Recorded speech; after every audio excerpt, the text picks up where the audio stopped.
వారి గురించి నేను మాత్రం చెప్పాలనుకుంటున్నాను.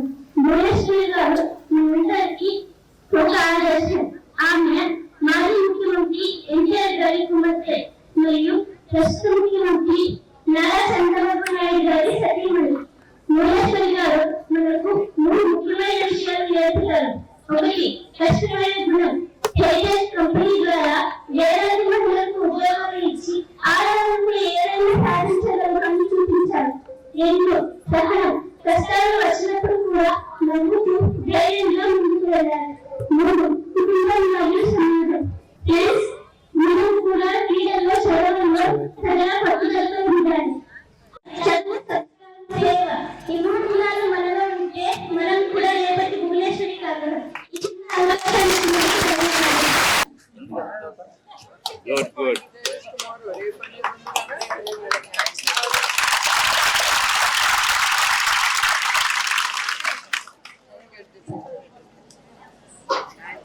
పిల్లలందరికీ నమస్కారము.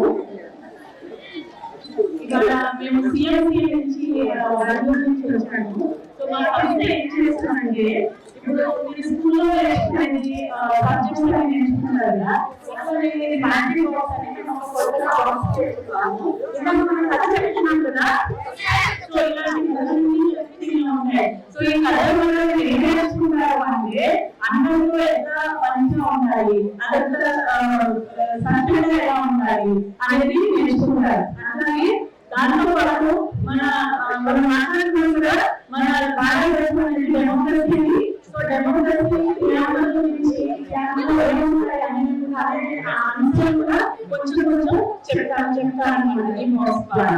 ఓకే, సో రోజు మీ వ్యక్తి ఏముందంటే, రోజు మీ టీచర్ మీకు 10 నిమిషాలు క్లాస్ మొదలైన ముందర మాట్లాడతారు. దాంట్లో ఎన్నో పనులు ఉంటాయి, ఎన్నో విషయాలు తెలుసుకుంటారు. దాంట్లో మీరు మీ క్యూరియాసిటీ ఆలోచన తెలుస్తుంది. అండ్ మీరు మీ సబ్జెక్ట్స్ అనేది నేర్చుకునే విధానం కూడా మాది ఎంతో మంచిగా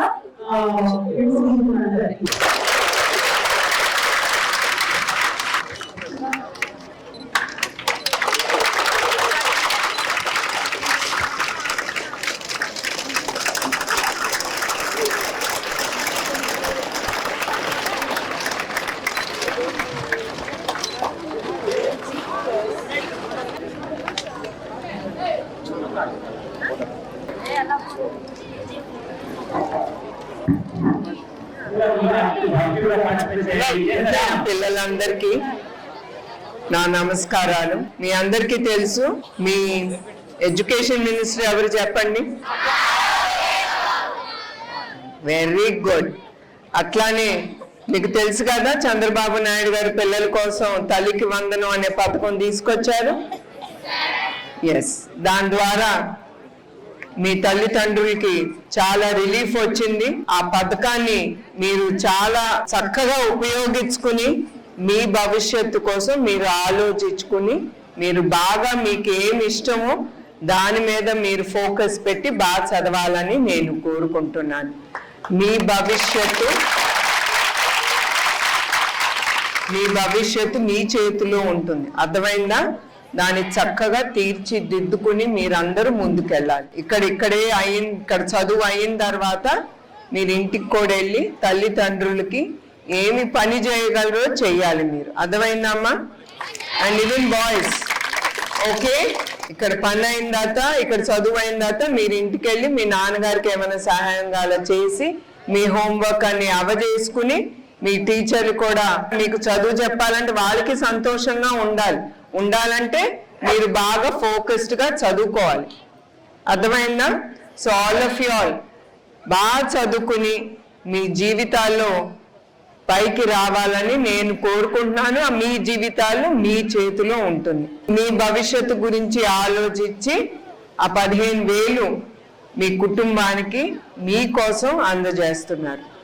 So I want each one of you to study well and get excellent marks like your education minister always keeps boasting about the government schools, what he's running. He gets excellent results. Keep it up. And even he was saying that lot of students from private schools are coming and joining into our government schools because there are excellent results. So meerandar you have to keep it up and you have to take your life way forward. Okay? God bless all of you all. Once again, thank you each one of you all. Jai Hind. Thank you.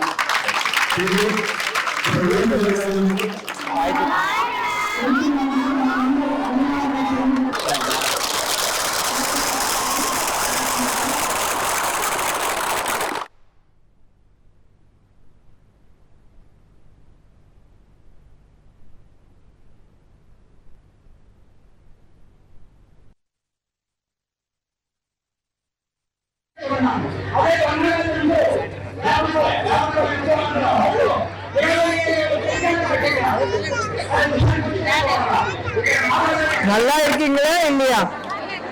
2 நாள் இருந்து நான் கிராமம் போறேன். ஒருத்தரும் அம்மா வீட்டுக்கு வாங்க, தண்ணி கொடுக்குறீங்களா, காஃபி సాப்பிடுறீங்களா, ఒక్కరూ కూడా ఎన్నో కేకల. ఇక్కడికి వచ్చిన గ్రామ ప్రజలందరికీ నా హృదయపూర్వక నమస్కారాలు.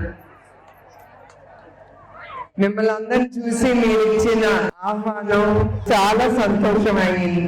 2 రోజుల నుంచి నా పర్యటన గ్రామం ఎందుకు వెళ్తున్నానండి. 8 సార్లు ఆ నమ్మకంతో ఆయనకి ఓటేసినప్పుడు నాకు ఒకటే అనిపించింది, ఈ ఎలక్షన్ అయిన తర్వాత నా కృతజ్ఞతలు ప్రతి గ్రామ ప్రజలకి నా తరఫు నుంచి, చంద్రబాబు నాయుడు గారి తరఫు నుంచి, మా కుటుంబం తరఫు నుంచి మీ అందరికీ నా హృదయపూర్వక నమస్కారాలు. అట్లానే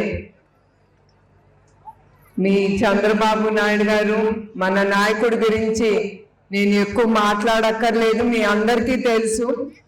ఆయన 40 ఏళ్ళ నుంచి మీరు చూస్తున్నారు. ఆయన పరిపాలన గురించి మీరు అందరికీ తెలుసు. అది ముఖ్యమైన విషయం. చాలా మంది లీడర్లు, నాయకుళ్ళు, సీఎంలు అందరూ వస్తారు వెళ్తారు, కానీ ధైర్యంగా ఎప్పుడు ప్రజల కోసం, ప్రజల సంతోషం కోసం నించునే ఏకైక వ్యక్తి లీడర్ చంద్రబాబు నాయుడు గారు. అది మీ అందరికీ తెలుసు, నేను వివరంగా చెప్పక్కర్లేదు. నా నిజం గెలవాలి అనే యాత్రలో చాలా మంది, చాలా వర్గాల మనుషుల్ని నేను కలిశాను. అది చేనేత కారులవని, కార్మిక కారులవని, అట్లా చాలా మందిని కలిసినప్పుడు వాళ్ళు చంద్రబాబు నాయుడు గారు మాకు ఈ పథకాలు ఇచ్చారు, వాళ్ళు ఒక్కొక్కటి చెప్పుకొస్తా ఉంటే నాకు చాలా ఆశ్చర్యకరమైంది. ఏంటంటే ఆయన అంతా ఆలోచించి చాలా పథకాలు ముందుకు తీసుకెళ్ళారు. ఒక హిందువో, క్రిస్టియనో, ముస్లిమో ఆయన ఆలోచించలేదు. ఆయన ఆలోచించింది ఆంధ్రప్రదేశ్ ప్రజలకి, ప్రతి వర్గానికి మనం న్యాయం చెయ్యాలని ఆయన అట్లాంటి పథకాలు తీసుకొచ్చారు. అట్లానే ప్రజలు గత 5 సంవత్సరాలు ఆ ప్రభుత్వం ఇంకా ఎక్కువ ఇస్తాం మీకు, మీరు మాకు ఓటైందంటే వాళ్ళని నమ్మి ఓటేశారు. కానీ చివరికి ఆ వచ్చే పథకాలు కూడా లేకుండా, ఆ డబ్బు కూడా ప్రజలకు ఇవ్వకుండా మన ప్రజల్ని వాళ్ళు మోసం చేసి ఆ డబ్బంతా వాళ్ళ పొట్టలు నింపుకున్నారు. అది మీరు తెలుసుకోవాలి.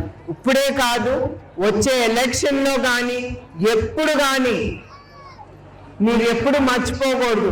ఏ నాయకుడు, ఏ సీఎం, ఏ లీడరు ప్రజల గురించి ఆలోచిస్తారో మీరు ఆలోచించి ఆ ఓటు వేయాలని మిమ్మల్ని కోరుతున్నాను. అట్లానే ఆయన మన కుప్పం ప్రజల గురించి, అన్నదాతల గురించి ఆలోచించి 2025లో హంద్రీ నివా ప్రాజెక్ట్ మన కుప్పానికి తీసుకొచ్చారు. ఎక్కడి నుంచి తీసుకొచ్చారు? శ్రీశైలం నుంచి కృష్ణమ్మ తల్లిని తీసుకొచ్చారు.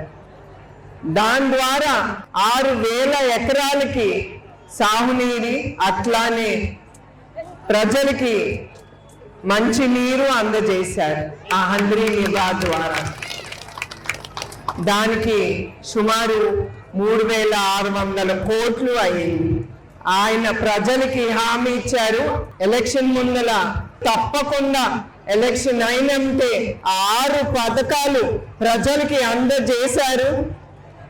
అది గొప్పతనం మీ నాయకుడి. ఖాళీ ఖజానా అప్పచెప్పారు చంద్రబాబు నాయుడు గారికి. ఆయన ఎంత ఆలోచించి ఒక్క నయా పైసా ఖజానా లేకపోయినా కూడా ఆయన ప్రజలకి నేను హామీ ఇచ్చింది అందజేయాలని ఆ డబ్బు తీసుకొచ్చి మీ అందరికీ ఖర్చు చేస్తున్నారు ప్రతి నెల. అట్లానే P4 మీరందరూ ఎస్పెషల్లీ మహిళలు మీరందరూ ఆ P4 అనేది దాంట్లో మీరు పాల్గొనాలి. మీ కాళ్ళ మీద మహిళలు ధైర్యంగా నుంచోటానికే ఆ పథకాలన్నీ చంద్రబాబు నాయుడు గారు తీసుకొచ్చారు. అదే కాకుండా మా ఎన్టీఆర్ ట్రస్ట్ ద్వారా కూడా మీరు టైలరింగ్ కానీ, జూట్ బ్యాగులు చేయటం కానీ, ఎంబ్రాయిడరీ కానీ, మగ్గం వర్క్ కానీ, బ్యూటీ పార్లర్ కానీ, చాలా మంది బ్యూటీ పార్లర్ కోర్సులో చేరుతున్నారు ఆడవాళ్ళు. వాళ్ళు ఏం చేస్తున్నారో కూడా మా ట్రస్ట్ ఒక ట్రాక్ రికార్డ్ మెయింటైన్ చేస్తాను. చాలా మంది బ్యూటీ పార్లర్ నేర్చుకున్న కోర్స్ నేర్చుకున్న వాళ్ళు బాగా సెటిల్ అవుతున్నారు. అట్లా ఏదో దూరం అనేది ఆలోచించకుండా 1 గంట ప్రయాణం చేయాలన్నా మీకు చంద్రబాబు నాయుడు గారు మన స్త్రీలకి ఫ్రీ బస్ ప్రయాణం అనేది ఇచ్చారు.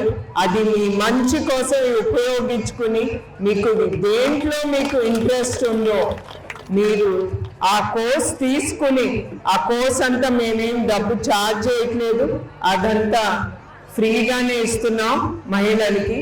దాంట్లో మీరు పాల్గొనే ఉన్నామని ముందుకు వస్తారు. వాళ్ళందరికీ పేరు పేరున నా హృదయపూర్వక నమస్కారం. అట్లానే కాకుండా చంద్రబాబు నాయుడు గారు ప్రతి గ్రామం గురించి ఆలోచించి రోడ్లు కానీ, లైట్లు కానీ, ఒక డ్రైనేజ్ సిస్టమ్ అనేది మొదలుపెట్టారు. మన కుప్పంలో చాలా ఆలయాలు ఉన్నాయి. అవన్నీ బాగు చేయటానికి చాలా కోట్ల రూపాయలు ఖర్చు చేస్తున్నారు. మీరందరూ గ్రామ ప్రజలు మీరు ఒక్కటే ఆలోచించమని నేను కోరుకుంటున్నాను. ముందలుండే 5 సంవత్సరం మన బ్రతుకులు ఎట్లా ఉండేవి, ఇప్పుడు ఇవాళ ఎట్లా ఉండేవి అనేది మీరు ఒక్కసారి ఆలోచించుకోవాలి. మీ అందరి కోసం ఆయన చాలా కష్టపడి ఒక ఇండస్ట్రీ తీసుకురావాలంటే చాలా కష్టం. పెద్ద పెద్ద ఇండస్ట్రీస్ వాళ్ళు మన కుప్పానికి ఆయన తీసుకొచ్చారు. పోయినసారి ఎలక్షన్ అప్పుడు నేను వచ్చినప్పుడు ముందరిసారి అడిగేవారు, మన పిల్లలు మా దగ్గర ఉండట్లేదు, మీరు ఏమన్నా ఒక ఇండస్ట్రీయో ఏదో తీసుకురావాలి, వాళ్ళు బెంగళూరు చెన్నైకి వెళ్ళిపోతున్నారు, కొంచెం చూడండి అమ్మా ఏదో చేయండి అని. ఇప్పుడు ఆ 30 ఇండస్ట్రీలు మన కుప్పంకి తీసుకొచ్చారు మన బిడ్డల కోసం. ఇండస్ట్రీస్ కానీ పెట్టుబడులు కానీ ఒక్కరిని చూసి వస్తాను. ఆయన ఎంతో కష్టం చేస్తున్నారు. ఆయన ఏదో ఊరుకునే వాళ్ళు ఎవ్వరు రారు. గత 5 సంవత్సరాలు ఆ నమ్మకం లేదు కనుక ఆ నాయకత్వం మీద ఒక్క ఇండస్ట్రీ కూడా మన ఆంధ్రప్రదేశ్లో రాలేదు. అట్లా మీరు కూడా మీ బిడ్డల్ని ప్రోత్సహించి ఆ ఇండస్ట్రీలో తప్పకుండా మీరందరూ మీ బిడ్డలు ట్రైనింగ్ తీసుకుని, మహిళలు కూడా ట్రైనింగ్ తీసుకుని మీరందరూ ఉద్యోగాలు చెయ్యాలి, మీరందరూ సెటిల్ అవ్వాలనే చంద్రబాబు నాయుడు గారు మన కుప్పం ప్రజల కోసం మన కోసం ఆయన ఆలోచించి తీసుకొచ్చారు. మీరు సంతోషంగా ఉంటే మన రాష్ట్రం సంతోషంగా ఉంటుంది. మన యావత్ భారతదేశం కూడా ప్రజలు సంతోషంగా ఉంటే భారతదేశం కూడా సంతోషంగా ఉంటుంది, ముందుకి వెళ్తుంది. సో మిమ్మల్ని అందరినీ నేను కోరేది ఒకటే, ఇప్పుడు ఏమొస్తుంది నాకు అనేది ఆలోచించబాకండి. రేపు ఏంటి, రేపు మా పిల్లలు భవిష్యత్తు ఏంటి అనేది మీరు ప్రతి ఒక్కరూ ఆలోచించి మీరు వచ్చే ఎలక్షన్లో కూడా మీరు ఓటేయాలి చంద్రబాబు నాయుడు గారికి, తెలుగుదేశానికి. ఇక్కడ ఉండే ప్రతి ఒక్కరికి ఇంత లేట్ అయినా కూడా మీరు చాలా ఓపికగా ఇక్కడ కూర్చున్నారు. నా హృదయపూర్వక ధన్యవాదాలు. ఈ సభ ముగించే ముందు మన కార్యకర్తలకి, మన లీడర్లకి, ప్రతి ఒక్కరికి